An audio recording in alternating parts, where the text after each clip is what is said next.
महिमा केतना बखानी, दूधवा पियवली तोहे बिनु पिए पानी।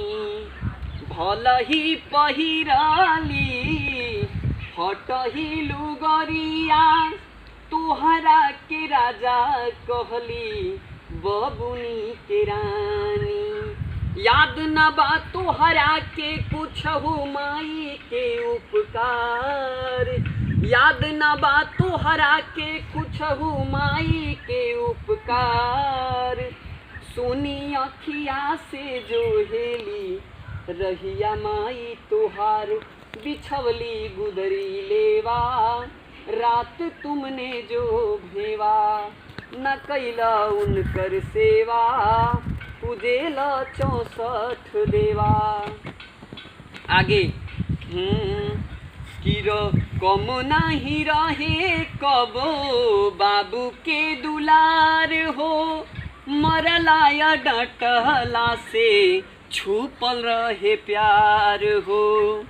रहले गरीब तोहे नाही पढ़वले, नाही दियवले तोहे रोजी रोजगार हो।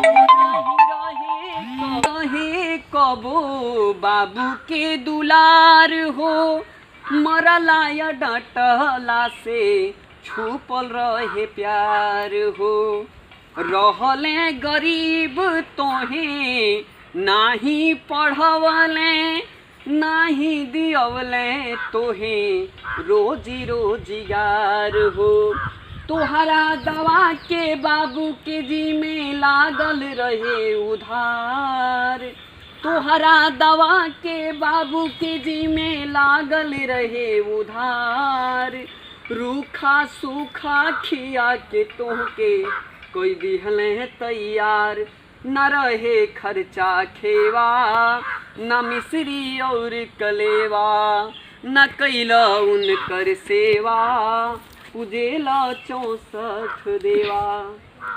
आगे है कि मेहरी के तनो तू करब बड़ाई, मेहरी मेहरिए रही बनी नहीं माई।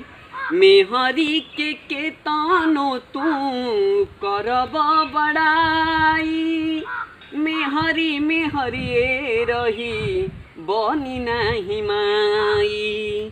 रातों दिन करी तोहार बहुते ख्याल, बाकिर कबो कबो तोहरा के बहुते सताई। अजय के मन करेला माई के हाथ के अचार। सूर्या भैया याद कर तू घर के अंगना दुआर, कि भूजा भेली देवा कि भेलिया लागे मेवा।